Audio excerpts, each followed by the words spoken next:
नमो अरहंताणं नमो सिद्धाणं नमो आर्याणं नमो वज्रायाणं नमो लोये सवसाहूणम् शुद्धात्मान्मनेकान्तं साधुमुत्तम मंगलम वंदे संदस्त सिद्धर्थम संदस्त्याष्टप्रकाशकम् मंगलम भगवान वीरो मंगलम गौतम गणे मंगलम कुंदकुंदाद्यो जैन धर्मोस्तु मंगलम सर्वमंगल मंगलम सर्वकल्याणकारकम प्रधानम सर्वधर्माणां जैनम जयतु शासनम मंगलमय मंगल करण वीतराग विज्ञान नमो ताहे आते भये अरहंतादि महान। ओम नमः। केवल ज्ञान की महिमा आना ही केवल ज्ञान की पूजा है। ये जीव को इंद्रिय ज्ञान की महिमा आती है, जबकि मोह के साथ में बरतने वाला इंद्रिय ज्ञान दुख का ही कारण है। ज्ञान दुख का कारण नहीं है, लेकिन मोह के साथ बरतने वाला जो इंद्रिय ज्ञान है वह दुख का ही कारण है, क्योंकि वह इंद्रिय ज्ञान पर सन्मुख होकर के पर को जानने के लिए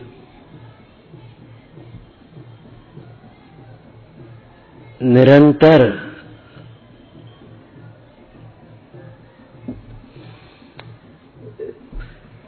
पर में ही लगा रहता है।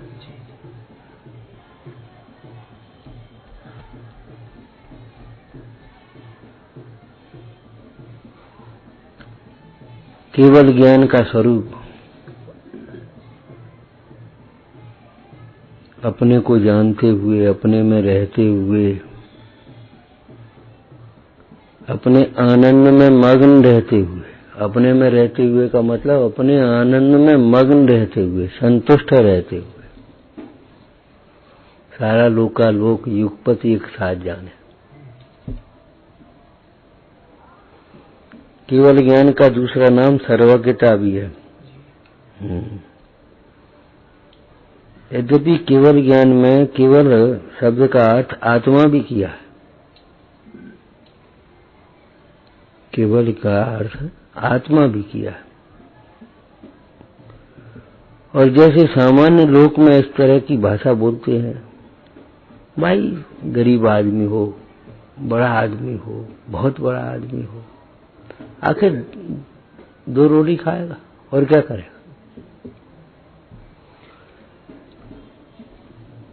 संतोष है तो सुख है, और संतोष नहीं है तो कितना ही हो दुख ही दुख है। ऐसे ही समझ लेना चाहिए। इसी शैली में अमृतचंद स्वामी ने टीका की है सुत केवली और केवली की। केवल ज्ञानी भी लोकालोक को जानते इसलिए सुखी नहीं है।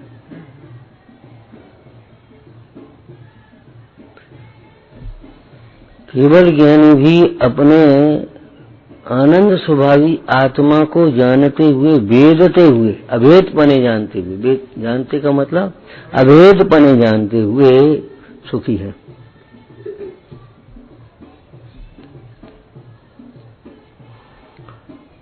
और सम्यक ज्ञानी भी अपने आत्मा का वेदन करते हुए सुखी है। क्या अंतर है? केवल ज्ञान हो जाएगा तो उससे हमें क्या लाभ हुआ? बताओ, हमें क्या उससे फर्क पड़ेगा? जब आत्मा को जानने से ही सुख होता है तो आत्मा को जानना ही इष्ट हुआ। ये बात अलग है कि आत्मज्ञान होगा तो केवल ज्ञान फिर होगा ही। आत्मज्ञान हुआ तो केवल ज्ञान होगा ही। जिस दर्पण में अपना चेहरा दिखता है उस दर्पण में सब कुछ दिखता है, लेकिन सब कुछ दिखने से हमें क्या मतलब है? हमें अपना चेहरा संभालना है, अपना चेहरा देखना है, अपने को देख करके आनंदित रहना।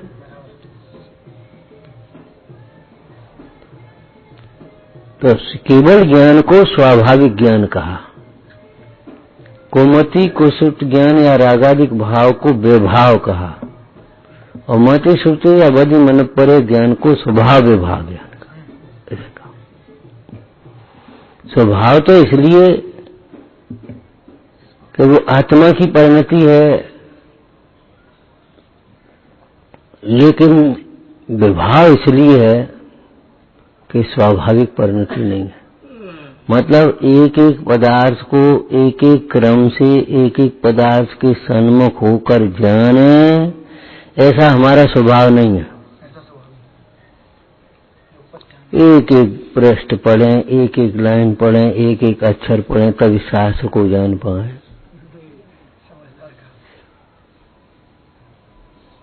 एक एक श्लोक रटें, तब हम पूरा ग्रंथ समझ पाए, ऐसा स्वभाव नहीं है। अपने को जानते हुए सारा लोकालोक सहजपने से जानने में आ जाए, ये हमारा स्वभाव है। इसलिए अपने समझने की बात ये है, केवल ज्ञान की पूजा ये है भैया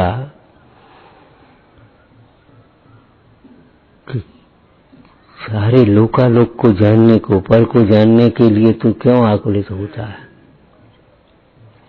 अपने को जानते हुए तृप्त रहना सीखो।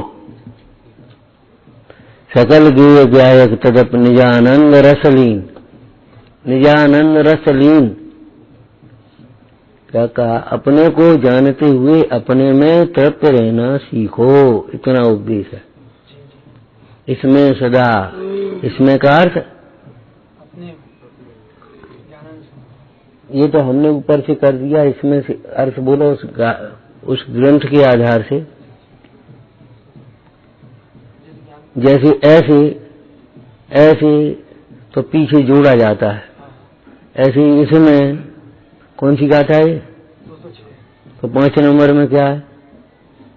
उससे जोड़ो, ये होगा। समझ में आया ना? इसमें सदा रतिवंत बन, तो इसमें का मतलब निज में, किस में? कि जिसको पीछे कहा जा चुका है, उस शुद्ध चैतन्य पद में, जिस पद को 5 ज्ञान भेदते नहीं है, अभिनंदते हैं।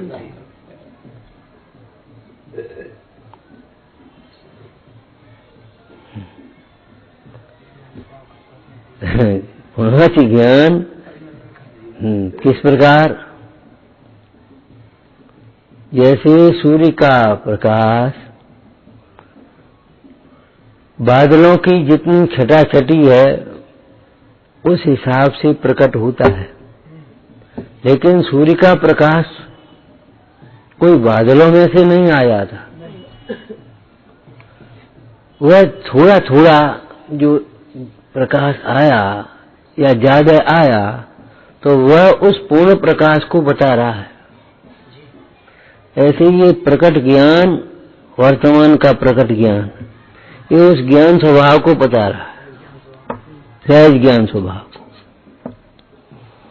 क्योंकि पर्याय बिना गुण के नहीं होती, बिना द्रव्य के गुण पर्याय बिना द्रव्य के नहीं रहे। समय प्रवचन सार जी की भाषा थोड़ी सी क्लिष्ट है संस्कृत, लेकिन कोई बात नहीं है। वृत्ति है तो वर्तमान है एका, धर्म है तो धर्मी होना चाहिए। ऐसा नहीं है धर्म तो है धर्मी नहीं है। जो धर्मी को कुछ नहीं समझता वह धर्मात्मा नहीं होता, न धर्मो धार्मिक के बिना। ये तो लौकिक बातें हैं, दूसरों को मूड समझने वाला सबसे बड़ा मूड है।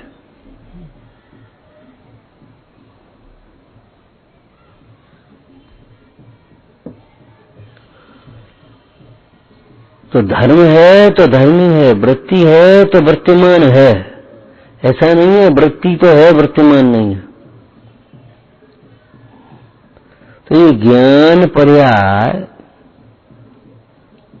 इसका कभी लोप ही नहीं है। एक अक्षर ज्ञान है इसका। अक्षर ज्ञान केवल ज्ञान को भी कहते हैं, और अक्षर ज्ञान उस निगुदिया के ज्ञान को भी कहते हैं। उसका क्षय नहीं हो सकता, उस पर आवरण नहीं हो सकता। जैसे चारित्र गुण का विभाव है रागादिक भाव, तो रागादिक भाव के समय में समता बिल्कुल नहीं है, मिथ्यात्व के समय में सम्यक तो बिल्कुल नहीं है। ऐसे अज्ञान के समय में ज्ञान बिल्कुल नहीं है, ऐसा नहीं है।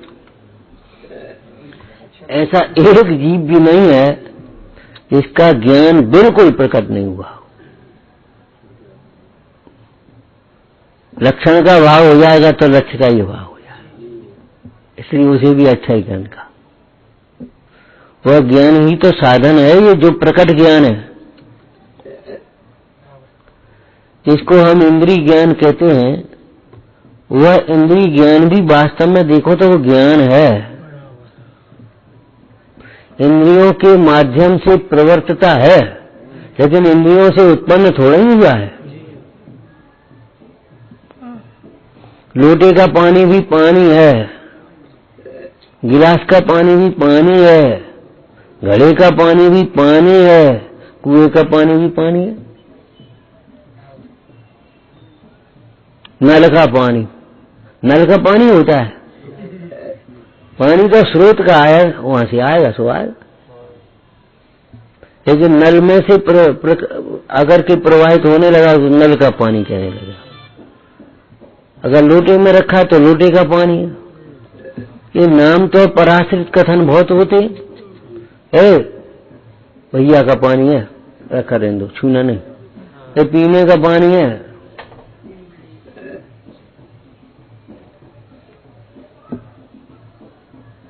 चौके का पानी, नहाने का पानी। अरे पानी का पानी कब समझोगे जी बता। और पानी का पानी, पानी से भिन्न ऐसा कौन सा पानी है जिसका ये पानी है? पानी ही है, पानी पानी का है, अर्थात पानी पानी ही है और कुछ नहीं। ऐसे ये ज्ञान भी ज्ञान ही है, शास्त्र का ज्ञान, संस्कृत का ज्ञान, इंजीनियरिंग का ज्ञान, ज्योतिष का ज्ञान, विज्ञान का ज्ञान, ये विषय है। विषयों की अपेक्षा से उसके ज्ञान के नाम हैं। वास्तव में देखा जाए तो ज्ञान ज्ञान है कि कुछ और है।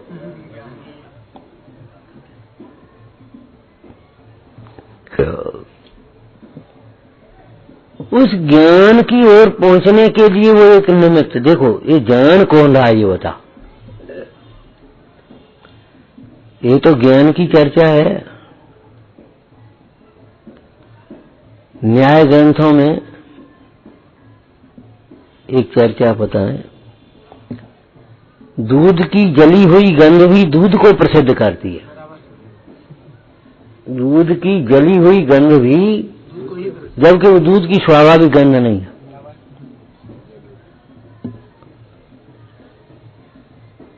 बर्तन में दूध रखा चूल्हे पर और दूध बना, उस चूल्हे में गया, गंध हुई। दूध बन गया, देखो जल्दी, कपड़ा जल रहा। कोई कपड़ा जल रहा, देखो तो।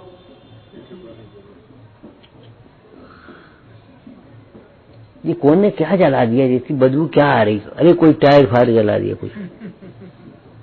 बोलो, जो जिसका होता है वह उसको प्रसिद्ध करेगा, किसी भी रूप में हो, कहीं भी हो। तो ये रागादिक भाव भी ये समझो आत्मा को प्रसिद्ध करे। यहाँ आत्मा है, स्वरूप को नहीं, ध्यान रखना, आत्मा की सत्ता को सिद्ध कर रहे हैं। जहां जहां रागादिक है वहां वहां जीव है, जहां जहां जीव नहीं है वहां वहां रागादिक भी नहीं। ऐसा नहीं है जहां जहां रागादिक नहीं है वहां जीव नहीं है।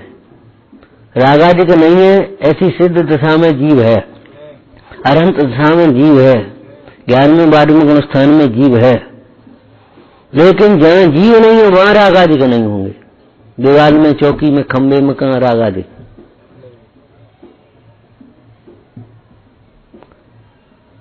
जैसे जहां जहां धुआं है वहां वहां अग्नि है, जहां जहां अग्नि है वहां वहां धुआं नहीं है।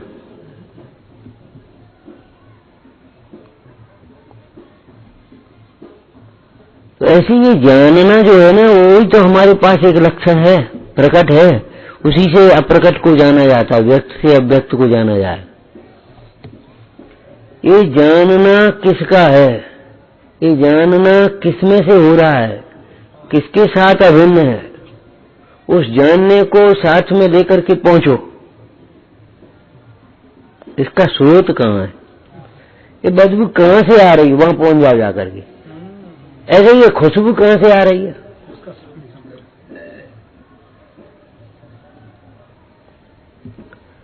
सुकुमार मुंडाज के पास श्यालिनी कैसे पहुंच गई थी? वो खून चाटते हुए। ये तो सुकुमार चरित्र की चर्चा है। लौकिक में एक चर्चा इसी तरह की आई कि एक शिकारी था,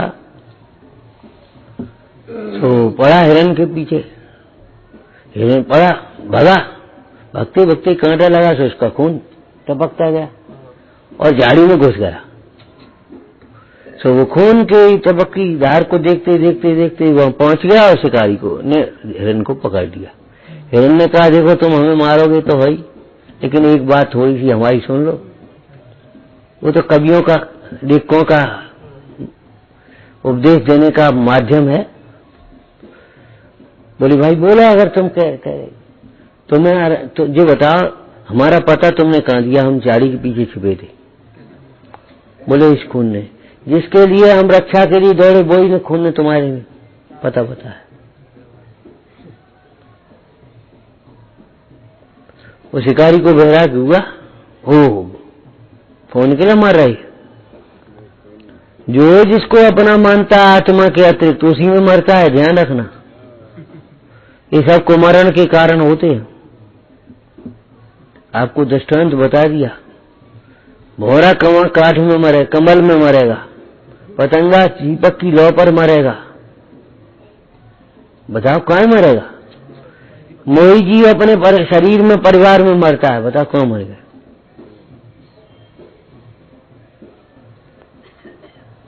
देशभक्त देश के लिए मर जाएगा, है? तो फिर कथमपि मृत्वा तत्व कौतु अलीसन, अगर ये लिख रहे तो क्या परेशान?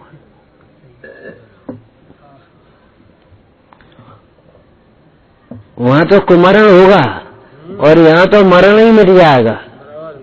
समाधि मन करना चाहिए।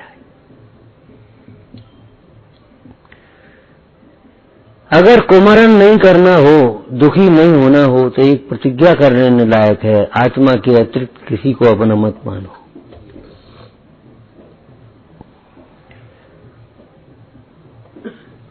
गेय लुब्ध मत बनो।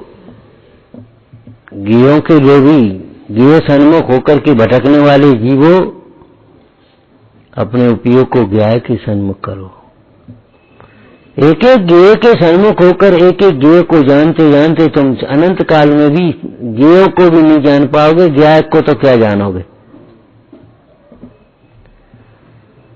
यदि गायक भाव को जाननहार को जाना तो सारा लोकालोक तुम्हारी वैसे ही जानने में आ जाए। केवल ज्ञान की पूजा ये है, शिक्षा लेना चाहिए केवल ज्ञान से। क्या इस विश्व में एक आत्मा ही जानने लायक है, सारा विश्व जानने में आने लायक है, जानने में आने लायक है, जानने लायक नहीं। सारपना घटित नहीं होता।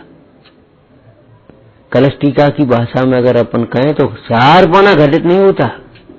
उद्गल धर्म आकाश काला अन्य जीवों में शुद्ध जीव के जानने पर जाननहारे को ज्ञान भी है और सुख भी है, इसलिए उसमें सारपना घटित होता है, माने हुआ जानने लायक है। बाद बाकी जानो मत जानो, विपरीत जानो, उससे कोई फर्क नहीं पड़ेगा। प्रयोजन भूत तत्व अप्रयोजन भूत तत्वों का निर्णय ही इसलिए है। सारा विश्व है, सात तत्व प्रयोजन भूत हैं, परंतु उपादेय शुद्ध आत्मा। ये कहां तुम इंद्रिय ज्ञान के लोभी होकर के कहां पड़े हो, कहां पड़े हो? रटाई पढ़ाई का ज्ञान क्या करोगे? इसकी अनित्यता क्या बताई इंद्रिय ज्ञान की? अधिक से अधिक इस पर्याय के साथ विनष्ट हो जाए। पर्याय की लार पर्याय के साथ विनष्ट हो जाने वाला है। और इस पर्याय के काल में भी बीच में अगर वात पित्त कफ के परमाणु बदल जाए थोड़े से तो दिमाग एकदम वैसा हो जाता है, सारी विस्मृति हो जाती है, भूल जाती है, पागल हो जाता है।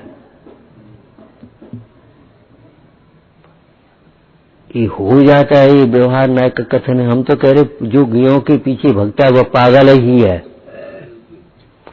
जो अपने गायक भाव से विमुख होकर गायों के पीछे भगता है, गायों को जानने में भ्रम के लिए भटकता है, वह पागल ही है।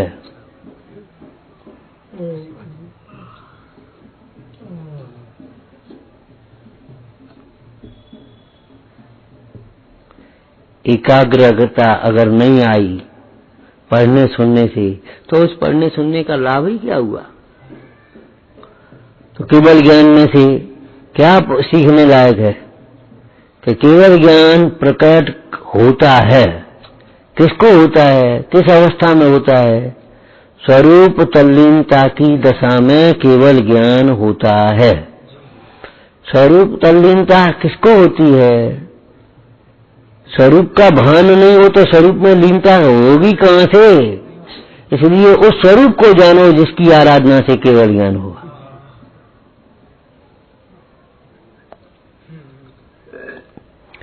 स्वरूप को जानोगे तो केवल ज्ञान भी हो जाएगा। केवल ज्ञान की पूजा करोगे तो पुण्य होगा। केवल ज्ञान क्या सम्यक ज्ञान भी नहीं हो पाएगा।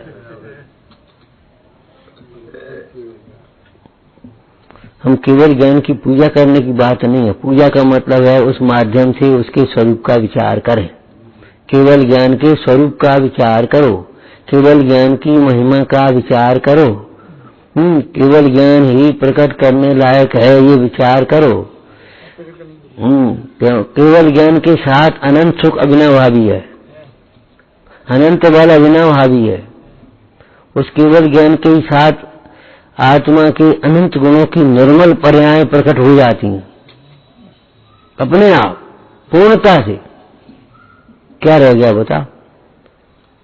वो अनंत दशा में थोड़ी सी अघातीय कर्म रह गए, उसे कोई मतलब नहीं है।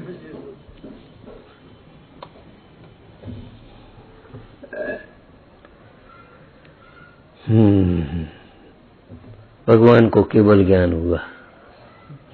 भगवान को केवल ज्ञान हुआ। कैसे हुआ? सहजता से। स्वरूप को साधते साधते, स्वरूप को आराधते आराधते। दूसरी भाषा बोलो, ये तो शब्द बोले। स्वरूप में मग्न रहते रहते, स्वरूप को देखते देखते प्रसन्न रहते हुए केवल ज्ञान सहज हो गया। दृष्टांत अच्छा तो नहीं है लेकिन लौकिक है, अब क्या करें उसमें। अच्छे और बुरे क्या होते हैं? प्रयोजन अच्छा हो तो अच्छा है और प्रयोजन खराब हो तो खराब है। जैसे पति में रमती हुई स्त्री सहज ही पुत्र को प्राप्त करती है, पति में रमती हुई स्त्री सहज ही पुत्र को प्राप्त कर लेती है। पति से विमुख रह करके कोई स्त्री पुत्र को प्राप्त करने में सर्वथा असमर्थ है,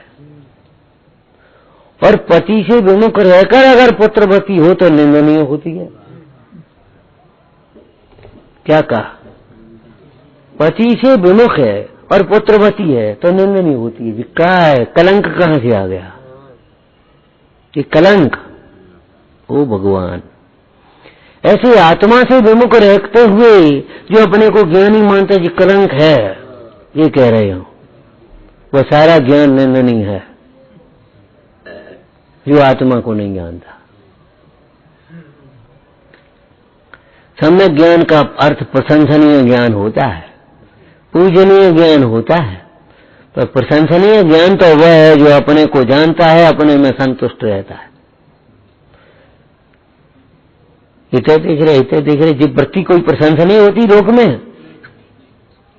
लोक में भी इधर उधर देखने वाली जो वृत्ति है वह प्रशंसनीय नहीं होती।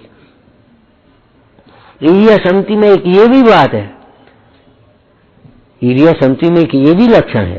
क्या? इधर उधर देखते हुए न चले, इधर उधर न देखे ऐसा ऐसा, वाह वाह वाह, अरे वाह, ये बिल्डिंग बहुत बढ़िया बनी गई, ये हाथी बहुत बढ़िया है, ये गाड़ी बहुत बढ़िया खड़ी, ये कोई आ रहा हो। हाँ, ये समझी 4 हाथ जमीन देखने का नाम नहीं है अकेला। धार्मिक कोई लौकिक प्रयोजन से गमन न करे, लौकिक दृश्यों को न देखे, लौकिक शोभा को न देखे। समझ में आया? चंचलता से न चले, ना अधिक नीचे ना अधिक ऊंचे, सहज भाव से चले।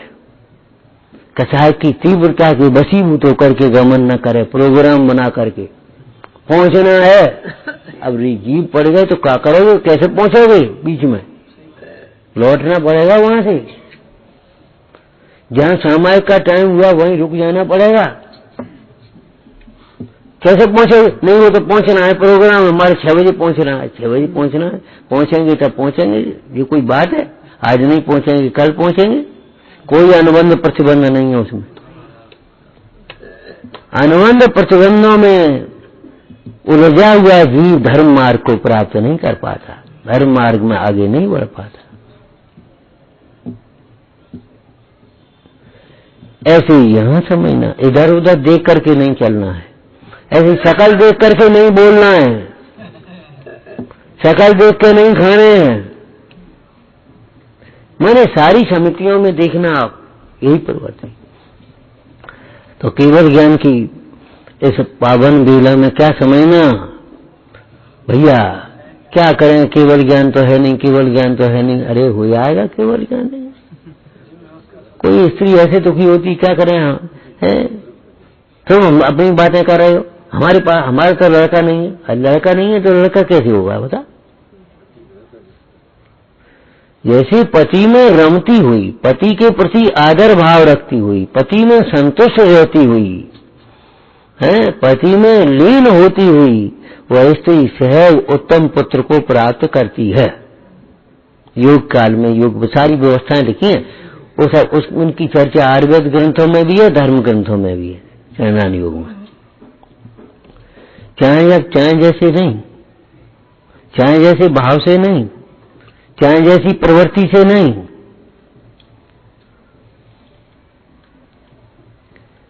बहुत चर्चाएं लिखी हैं लौकिक ग्रंथ की, नीतियों की भी। इसी प्रकार से चाहे बस शास्त्र पढ़ने के लिए शास्त्र पढ़े, पंडिताई के लिए शास्त्र पढ़े, पंडिताई के लिए सुन रहे हैं, 2-4 बातें ही इधर उधर सुना दिए, छुट्टी हो गई, काम खत्म हो गए, बड़े हो गए, भ्रम हो गया हमको। भैया अपने स्वरूप में संतुष्ट रहना आना चाहिए। जब स्वरूप में संतुष्टि परमार्थ है तो उसका व्यवहार संतुष्ट भी होगा। निर्वाणी के अभ्यास में बहुत संतोष आना चाहिए, गुरु चरणों में संतुष्ट हो जाना चाहिए, एकाग्र हो जाना चाहिए। एक दो श्लोक लिखा है, अब क्या है शुद्ध अशुद्ध हम तो प्रयोजन परक कह रहे। राजा प्रसन्नम गज भूमि दानम, राजा प्रसन्नम गज भूमि दानम और गुरु प्रसन्नम मुक्ति प्रधानम, बीच में 2 है। और अब हमने कह दिया पहले, वो बनिया कोई संस्कृत का शब्द नहीं है, बनिया प्रसन्नम दमनी छदामम, वो कोई संस्कृत का बनिया कोई संस्कृत का शब्द ही नहीं है, लेकिन वो तो एक कहने की बात है। स्त्री प्रसन्नम गज मल मूत्र दानम और गुरु प्रसन्नम मुक्ति प्रदानम।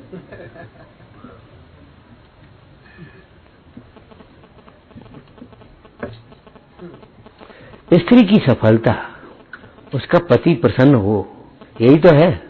बताओ, राजा की सफलता, उसकी प्रजा संतुष्ट हो, प्रसन्न हो, यही तो है।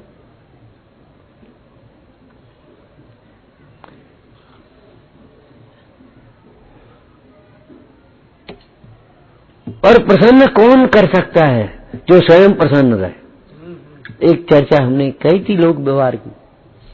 जो स्त्री ये चाहती है मेरा पति मेरे से प्रसन्न रहे, तो उसे मुंह बना करके, अब वो सामने घर आए तो मुंह बना के वैसे ही बैठ गया, तो वो प्रसन्न कैसे हो? दूसरे को प्रसन्न करने के लिए स्वयं प्रसन्न रहना होगा, समझना। दूसरे को प्रसन्न करने के लिए स्वयं प्रसन्न रहना होगा, और स्वयं प्रसन्न होगा वही दूसरे की प्रसन्नता में निमित्त हो सकता है। उस प्रसन्न को देख करके भी अगर कोई दूसरा प्रसन्न ना हो तो उसका दोष है, सामने वाले का दोष नहीं। ये वितरागी प्रसन्न मुद्रा, आनंदमय मुद्रा है, जगत की प्रसन्नता में निमित्त है। ये जिन मुद्रा, इसी यही तो है।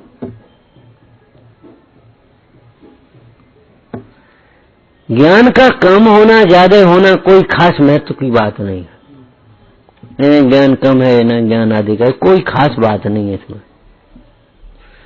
ज्ञान का सम्यक होना ये महत्व की बात है। इसलिए ज्ञान को बढ़ाने में मत लगे रहो, ज्ञान को सम्यक बनाओ।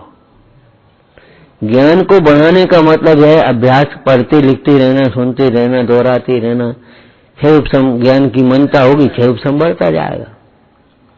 लेकिन ज्ञान का सम्यक होना तब है क्या, ज्ञान अंतर्मुख हो तब ज्ञान सम्यक होता है। ज्ञान अंतर्मुख हो तब ज्ञान सम्यक होता है। जब तक ज्ञान अंतर्मुख न हो तब तक सन्मुख नहीं होता, और जब तक ज्ञान सन्मुख नहीं हो आत्मा के, तो आत्मज्ञान नहीं होता, सम्यक ज्ञान नहीं होता। फिर केवल ज्ञान कहां से होगा? स्वरूप लीनता की दशा में केवल ज्ञान होता है। इसलिए केवल ज्ञान के अभिलाषी जीवों को स्वरूप को समझना चाहिए, स्वरूप का निर्णय करना चाहिए, स्वरूप को ही का भरोसा करना चाहिए, प्रतीति स्वरूप की भावना भाना चाहिए, स्वरूप में एकाग्र हो जाना चाहिए, स्वरूप में ही रम जाना चाहिए।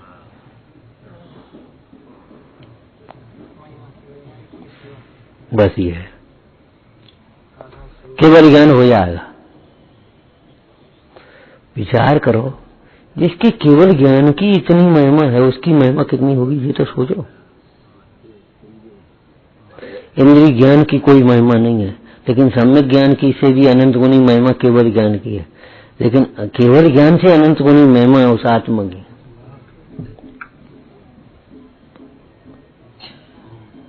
ये समझना चाहिए, वो क्या नाम आत्मा की है। क्यों? केवल ज्ञान एक पर्याय है, उससे अनंत गुनी महिमा एक गुण की हुई, और उस ऐसे अनंत गुण आत्मा में उसकी महिमा एक कितनी होगी बोलो? एक रत्न की इतनी महिमा है तो रत्नाकर की कैसी महिमा होगी? रत्नाकर है, कौन है रत्नाकर? केवल ज्ञान रत्न है, केवल ज्ञान तो रत्न है, बेशकीमती रत्न है। लेकिन रत्नाकर के आगे तो रत्न, आखिर रत्नाकर के आगे तो रत्न नहीं। केवल ज्ञान बिंदु है और आत्मा सिंधु है। केवल ज्ञान बिंदु है और आत्मा सिंधु है। केवल ज्ञान तब तक ही है जब तक आत्मा में लीन है। आत्मा से विमुख हो जाए तो केवल ज्ञान नहीं रहेगा, लेकिन केवल ज्ञानी आत्मा से कभी विमुख होंगे ही नहीं। अनंत काल तक क्यों रहेगा केवल ज्ञान? वो अनंत काल तक स्वरूप में आत्म उपयोग रमा रहेगा, इसलिए अनंत काल तक केवल ज्ञान है। केवल ज्ञान को देख करके, पुत्र को देख करके पिता की प्रसिद्धि होती है। सुपुत्र के द्वारा। अरे इस देश को महात्मा गांधी के नाम से न जानते लोग आजकल वर्तमान में, यहाँ के थे। तो आत्मा को कैसे जानोगे आप? और उन गांधी को देख करके लोग हिंदुस्तान देखने जाते, पोरबंदर देखने जाते। वो ये जन्मभूमि है, यहाँ गांधी जी पैदा हुए थे। यहाँ केवल ज्ञान पैदा होता है, कुछ हो सकता है?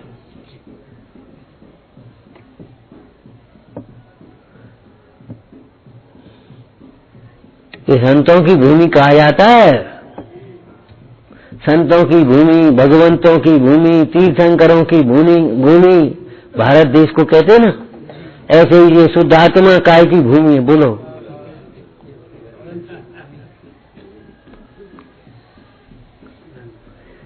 केवल ज्ञान की जन्मभूमि है, और जन्मभूमि के बिना बताओ क्या करोगे?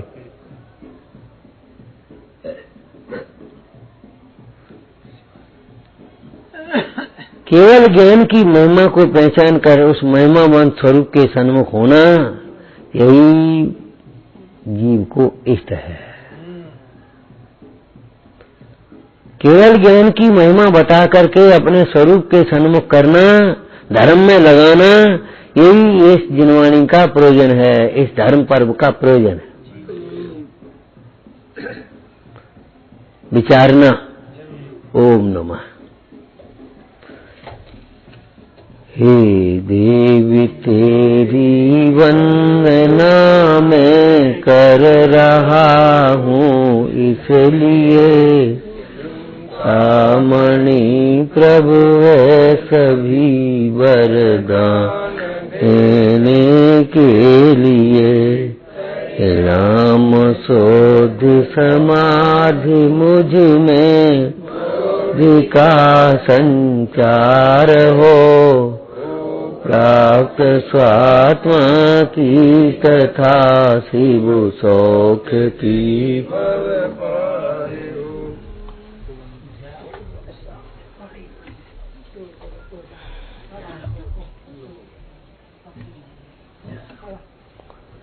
ये कुछ होगा।